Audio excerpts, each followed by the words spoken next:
Bonjour Nicolas. Bonjour. La TVA sociale, une fois de plus, car BFM Business apporte aujourd'hui une information exclusive. Voilà l'info, les baisses de charges porteront sur 40 milliards d'euros. 10 milliards sur les cotisations qui pèsent sur les salariés, 30 milliards sur les cotisations qui pèsent sur le patronat. Et en face, on va donc augmenter d'une manière ou d'une autre la TVA pour que la TVA rapporte 40 milliards d'euros supplémentaires.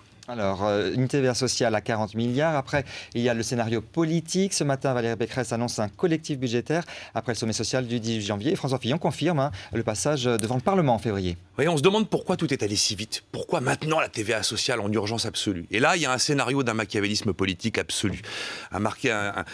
Un timing extraordinaire. Collectif, effectivement, au mois de février. Le texte est promulgué au mois de mars, ce qui veut dire que les baisses de charges sont effectives dès le mois d'avril, ce qui veut dire qu'à la fin du mois d'avril, le net à payer sur la fiche de paye a augmenté à quelques jours du second tour de la présidentielle. Le problème, évidemment, c'est qu'il y a un travail parlementaire, le Sénat est à gauche, il peut essayer de planter ce timing.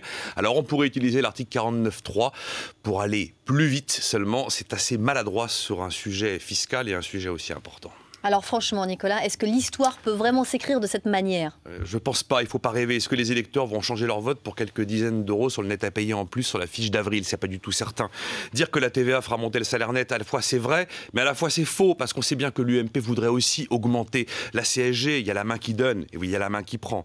Dire que la TVA sociale n'attaquera pas le pouvoir d'achat, ça semble logique. Je baisse les charges, donc les produits sont moins chers. Seulement, comment est-ce que les entreprises vont utiliser les baisses de charges? Personne ne le sait véritablement. Dire que la TVA sociale n'agira pas comme une barrière douanière, c'est l'argument en fait que l'UMP veut opposer aux propositions Le Pen, Mélenchon. Mais c'est faux, la TVA, qui la paye? C'est le consommateur, c'est pas les produits. Ça n'agira pas comme une taxe douanière, la TVA sociale.